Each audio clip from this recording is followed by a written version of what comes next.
Hi guys, I'm Comrade Kane and welcome to my channel. I put together a list of 18 tips and hidden or not so obvious mechanics, game mechanics. These are not exploits, but rather tips and tricks type of thing that I found useful and I would like to share with you. Did you know that you can change ownership of the tiles that have Temple of Artemis amenities effect with the neighboring cities? The city of Kanto here has built a Temple of Artemis and has +2 amenities. I changed the ownership of the pasture tile and one amenity shifted from the city that owns it to the neighboring city of Quantri, bringing it up from -1 to 0 amenities. So everyone knows that the Golden Age dedication Monumentality allows to use faith to buy settlers and builders and other civilian units. But it is not obvious that you can buy Archeologists, Spies and Trader units. Gilgamesh, the leader of the Sumerian Civ, is the only one who you can declare friendship with as soon as you meet him. And he will stay your friend for the rest of the game, earning his The Real Bro of Civ 6 status. By default, the competitor's scores are hidden, but it is very easy to turn it on. Just go to the options, then interface, and select an option to either always display or display on hover on the Show Yields in HUD ribbon. Super obvious, right? Research strategic resources only when necessary, so that districts can be placed on the tiles with the best adjacency. In this example, don't worry about the fact that it is Vietnam. I just lost a beautiful +5 science spot for a campus. You can place a district early to reserve the best tile, and the district will give you automatic access to that resource. So it's a win-win. If you move the governor accidentally, then you can return it without penalty in the same turn to the original city.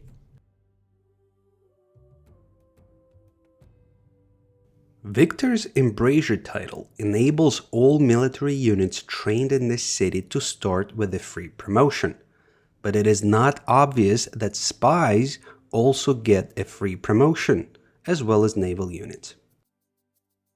Liang's Reinforced Materials title prevents improvements, buildings, and districts from being damaged by the environmental effects. However, she does not prevent the population loss from a natural disaster like a volcano. Earn 4 envoys with the new city-state in one turn. So let's send the money to Mitla that has 0 envoys. Once the money is arrived, she establishes 2 envoys. Then we add 1 more envoy, but because we use a diplomatic league policy, it counts as 2. Therefore, the total number at Mitla is 4 envoys. City-state borders and city strength depends on the number of envoys sent there from all major civs. You can help city-states borders grow to those valuable resources faster by sending them envoys over the max number. In this case, Hong Kong is maxed out at 3 envoys, so by sending extra envoys, its borders grow first to coal and then to amber with the next envoy. I was hoping it will grow to niter with a 3rd envoy, but it grabbed Dead Sea tiles instead. But I guess we got some benefit out of it.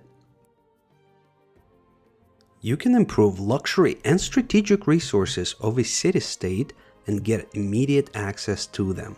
It is important to note that you have to be a suzerain to do it. In this case, the only aluminum I can get is from Antananarivo, which I am a suzerain of. So I send my German worker to build a mine and get access to the aluminum the next turn, so I can start building my bombers. I always knew that Aqueduct provided housing and the Roman bath provided amenities, but the fact that the Aqueduct can also provide +1 amenity if placed next to a geothermal feature was news to me. You can see +1 amenity being earned in Nagoya after the aqueduct is constructed. Did you know that not everything is lost when that sea level creeps up on you and floods a valuable tile before the flood barrier is up? You can still put up the barrier before the tile is submerged, restore flooded tiles, and repair improvements or districts. There are two ways to combine your units into armies or corps.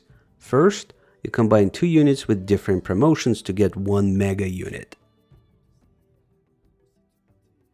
And next, you can combine a brand new unpromoted unit with an experienced one and get a promoted corps or army. Use naval raider units like a privateer to unlock coastal tribal villages. Destroy barb camps. And capture civilian units like workers. Aztec Eagle Warriors, England's Sea Dogs, and Mongolia's cavalry units have a higher chance of capturing enemy units with lower combat strength. It displays on the unit combat screen.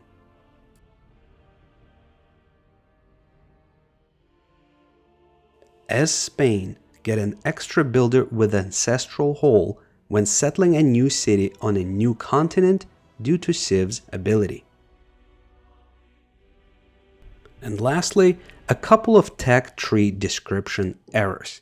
In order to get a boost to siege tactics, you have to build 2 trebuchets, not bombards. And the second error is the boost to the replacement parts. Build 3 line infantry units instead of musketmen. I hope you learned something new from this list. What are some other tips would you add? Let me know in the comments if I missed something interesting. As always, thank you for watching, and I'll see you guys next time.